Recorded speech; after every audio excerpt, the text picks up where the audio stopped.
লাল পাড়, সাদা শাড়ি, কানে ঝুমকো, হাতে বালা, এক ঝলকেই নজর কাড়ে বাঙালিয়ানা। ঠিক এমন সাজেই ধরা দিলেন বঙ্গকন্যা শ্রেয়া ঘোষাল। তবে কোনো পূজা মণ্ডপে নয়, বরং বিশ্বকাপের মঞ্চে, যেখানে একে একে হাজির হয়েছেন বিশ্বের সেরা নারী ক্রিকেটাররা।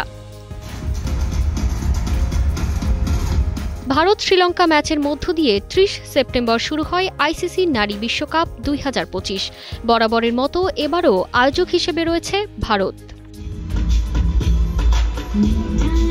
উদ্বোধনী ম্যাচে সুরের মায়াজালে শ্রেয়া মঞ্চ মাতান ভারতের জাতীয় সঙ্গীতের মধ্য দিয়ে। শ্রেয়ার গানে যেন মুহূর্তেই বদলে যায় স্টেডিয়ামের পরিবেশ।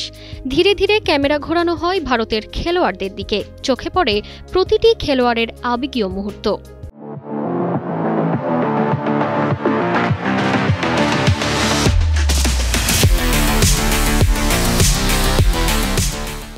আর আইসিসি এই মুহূর্তটি শেয়ার করেছে তাদের সোশ্যাল মিডিয়ায়।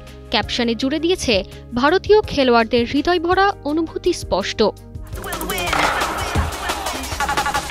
অন্যদিকে ম্যাচ শুরুর আগে ভারতীয় খেলোয়াড়দের উৎসাহ দিতে ড্রেসিং রুম চলে যান শ্রেয়া ঘোষাল। গেয়ে শোনান পরিণীতা সিনেমার পিও বলে গান। বিশ্বকাপের জমকালো মঞ্চে শ্রেয়া ঘোষালের কণ্ঠ যেন এক অনন্য আবেশ ছড়িয়ে দিল। সুরের মাধুর্যে ভেসে গেল গোটা স্টেডিয়াম। শুধু সঙ্গীত নয়, তিনি তুলে ধরেন ভারতীয় সংস্কৃতির আভিজাত্য।